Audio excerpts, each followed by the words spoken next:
Hello students. तो एक और नई वीडियो में बच्चों आ गए हैं हम। और आज हम करने वाले हैं नीट के क्वेश्चंस।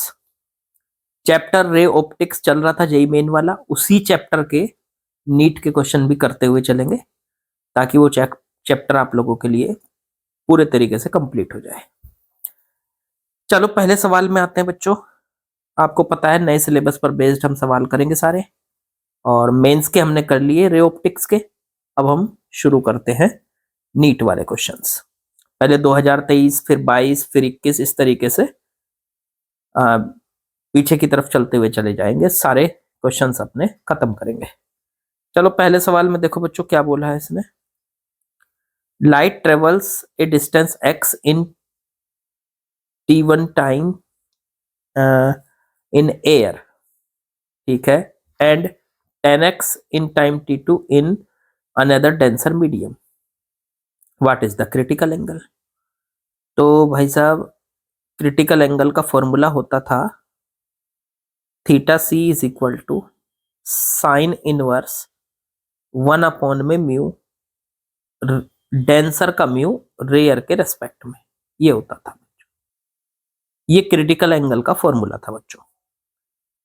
अब हमें एक फॉर्मूला याद होगा, 1 म्यू 2 की वैल्यू होती है बच्चों μ2/μ1। तो उसी हिसाब से r μd को लिख सकते हो आप μd/μr। ठीक बच्चों, तो उस हिसाब से अगर हम यहां लिखेंगे तो ये आ जाएगा साइन इनवर्स 1 में r μd, मतलब डेंसर का रिफ्रैक्टिव इंडेक्स रेयर के रेस्पेक्ट में, इसको लिख लो μd/μr। अब जब ये μr ऊपर चला जाएगा तो थीटा सी का फॉर्मूला आ जाएगा साइन इनवर्स μr/μd। लो जी, ये फॉर्मूला आ गया। अब यहां से μr की वैल्यू और μd की वैल्यू हमको कैलकुलेट करनी है।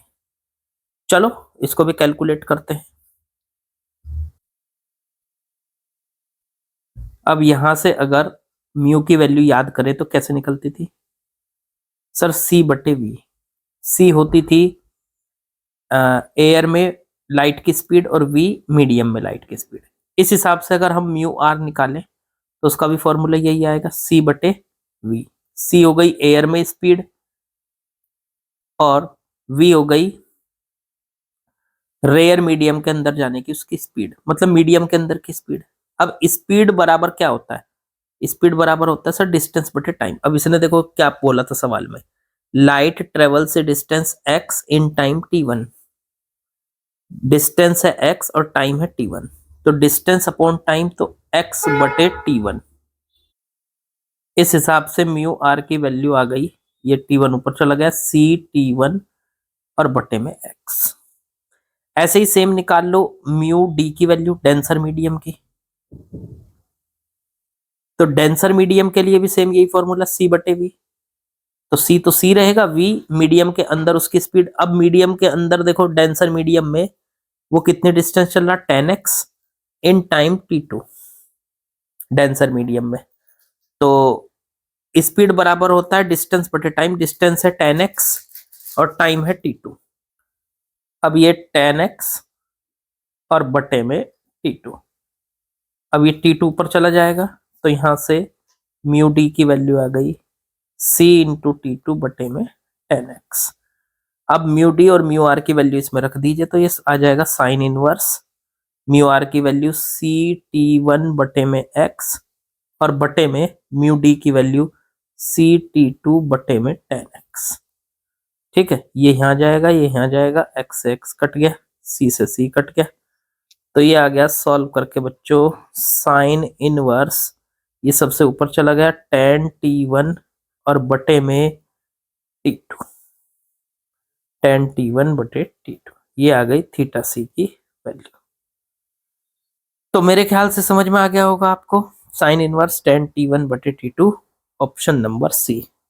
और तो कोई बैठ नहीं रहा, देख लो चाहे। ठीक है, तो ऑप्शन सी इज करेक्ट बच्चों।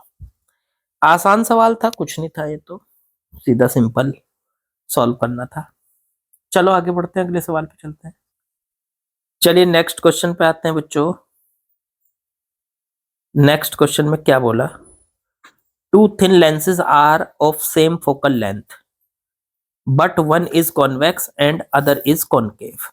दो लेंस है, एक कॉन्वेक्स और एक कॉनकेव, लेकिन दोनों की फोकल लेंथ सेम है।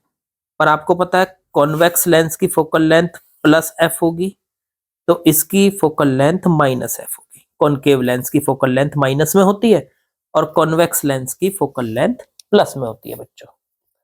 चलो ठीक है, अब यहां पे कहा है when they are placed in contact with each other, इन दोनों को एक साथ रखा गया कांटेक्ट में, तो इनकी इक्विवेलेंट फोकल लेंथ बतानी है। दोनों को एक साथ ऐसे रख दिया इस तरह से, ठीक है। तो अब इसकी टोटल फोकल लेंथ या इक्विवेलेंट फोकल लेंथ बतानी, इसके लिए फॉर्मूला आपको याद होगा।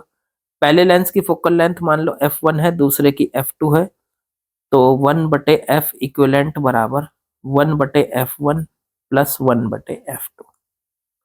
1/f1 की वैल्यू प्लस f और 1/f2 की वैल्यू माइनस f, ये आ गया 1/f इक्विवेलेंट। ठीक, अब ये कट गया इससे, तो 1/f इक्विवेलेंट आ गया 0, तो f इक्विवेलेंट इसको उल्टा कर दो 1/0 मतलब इंफिनिटी। तो आंसर आ गया हमारा सी। बहुत ही आसान सवाल था, ठीक है। नीट में बच्चे सवाल आते हैं। चलो आगे बढ़ते हैं। चलिए बच्चों नेक्स्ट क्वेश्चन में आते हैं। इसमें दिया है in the figure shown here what is the equivalent focal length of the combination of lenses, assume that all layers are thin. देखो आप इस फिगर में अगर देख सकते हो तो इसमें 3 लेंस यूज हो रखे हैं। एक तो ये पहला लेंस इधर ये वाला जिस पे मैं निशान लगा रहा हूं, ये इसका पहला लेंस है। ये लेंस देखो, ये फर्स्ट लेंस है पहला। फिर बीच में आ गया इसके दूसरा लेंस, और फिर साइड में आ गया इसके ये तीसरा लेंस। 3 लेंस है, ठीक है। और हमें ये बताना है तीनों की फोकल लेंथ कितनी होगी। चलो पहले की फोकल लेंथ f मान लेते हैं, f1 मान लेते हैं इसको। दूसरे की फोकल लेंथ f2 मान लेते हैं, और तीसरे की फोकल लेंथ बच्चों f3 मान लेते हैं, ठीक है। अब देखो एक एक करके फोकल लेंथ को कैलकुलेट करते हैं पहले। अच्छा जो पहला लेंस है ये वाला, इसका नाम क्या है? इसका नाम है सर प्लेनो कॉनकेव लेंस। एक तरफ की रेडियस r1 वो तो होगी इन्फिनिटी क्योंकि प्लेन सरफेस है, और दूसरी तरफ की रेडियस r2 उसकी वैल्यू दे रखी, देखो ये वाली वैल्यू दे रखी इन्होंने 20 सेंटीमीटर, ठीक है। तो फॉर्मूला लगाते हैं इसकी फोकल लेंथ के लिए, 1/f1 is equal to mu minus 1/r1 minus 1/r2। Mu कितना है? तो सर इस लेंस का म्यू दे रखा 1.6, देखो ये दे रखा 1.6 माइनस 1/r1 की वैल्यू, r1 है पहली सरफेस, प्लेन है वो तो इन्फिनिटी, और दूसरी सरफेस अगर इसको पूरा करें तो इसका सेंटर इधर आएगा, इस वाली सरफेस का, जहां मैं एरो घुमा रहा हूं देखो, इस सरफेस को पूरा ऐसे करोगे तो इसका सेंटर इस साइड में आएगा। अब इधर प्लस है इधर माइनस है, तो +20 हो जाएगा इसका मतलब, ये +20। 1.6 माइनस 1 तो 0.6 आ गया, 1/इंफिनिटी हो गया 0, और अंदर बचा -1/20। अब ये आ गया सॉल्व करके, यहां से पॉइंट हटाओ, नीचे 10 लगाओ, ठीक है। 2 से काट दो ये 3, 2 से काट दो ये 10, तो 3/10 इंटू 10 हो गया 100, माइनस में 1/f, तो f बराबर आ गया, उल्टा कर लो, माइनस का 100/3 सेंटीमीटर। ये पहले लेंस की फोकल लेंथ आ गई। अच्छा देखो, पहला लेंस उसकी फोकल लेंथ पता चल गई 100/3 है, वो भी माइनस में क्योंकि ये कॉनकेव है। तीसरा लेंस भी तो सेम ऐसा ही है, रेडियस भी उसकी ऐसी है, एक तरफ से प्लेन है, तो उसकी भी सेम यही होगी माइनस का 100/3। ठीक, अब बचा एक लेंस जो बीच में है, अब उसकी भी फोकल लेंथ निकाल लेते हैं, जरा देखो इसको भी। 1/f2, इस बार लेंस है ये वाला। ठीक, रेडियस दोनों तरफ की वही 20 एक तरफ r1 कह दो, एक तरफ r2 कह दो, है दोनों same. μ-1 into 1/r1 minus 1/r2। इसका म्यू कितना दे रखा है, तो इसका म्यू यहाँ पे दे रखा है, देखो 1.5 रख दो, 1.5। 1/r1 की वैल्यू, अब देखो r1 पहली सरफेस, इसका सेंटर राइट की तरफ है तो +20, और r2 की वैल्यू देखो, इसे पूरा करोगे तो इसका सेंटर किस तरफ आएगा, लेफ्ट की तरफ, तो -20। 1.5 माइनस 1.5 बचा, इंटू में 1/20, 1/20, ये माइनस माइनस प्लस हो जाएगा, 1/20 प्लस 1/20, टोटल हो गया सॉल्व करके 0.5, 2/20, 2 से इसको काट दो 10, पॉइंट हटाओ, 0 बढ़ा लो, 5 से इसको काट दो 2, तो 1/f2 बराबर 1/20, तो f2 बराबर आ गया 20। देखो ये प्लस में आया क्योंकि कैसा लेंस था, कॉन्वेक्स। अब ये तीनों लेंस इनके तीनों की फोकल लेंथ पता चल गई। f1 और f3 तो बराबर है, देखो इसको लिख रहे हैं, f1 और f3 बराबर है, और f2 20 है, तो तीनों लेंस की जो इक्विवेलेंट फोकल लेंथ है, f equivalent 1/f equivalent 1/f1 plus 1/f2 plus 1/f3। Check कर लो कितनी आएगी। 1/f1 की वैल्यू सर 100/3, तो ये उल्टा हो जाएगा, तो 3/100 हो जाएगा, 100/3, वो भी माइनस में।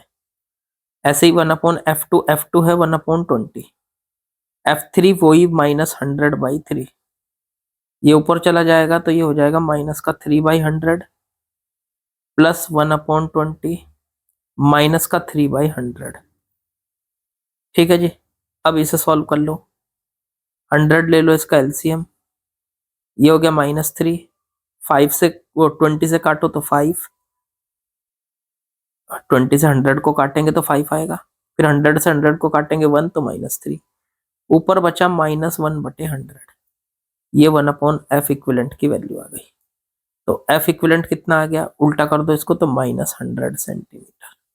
आसान सा सवाल था ये भी, कोई ज्यादा मुश्किल नहीं था, -100 सेंटीमीटर, ऑप्शन नंबर बी।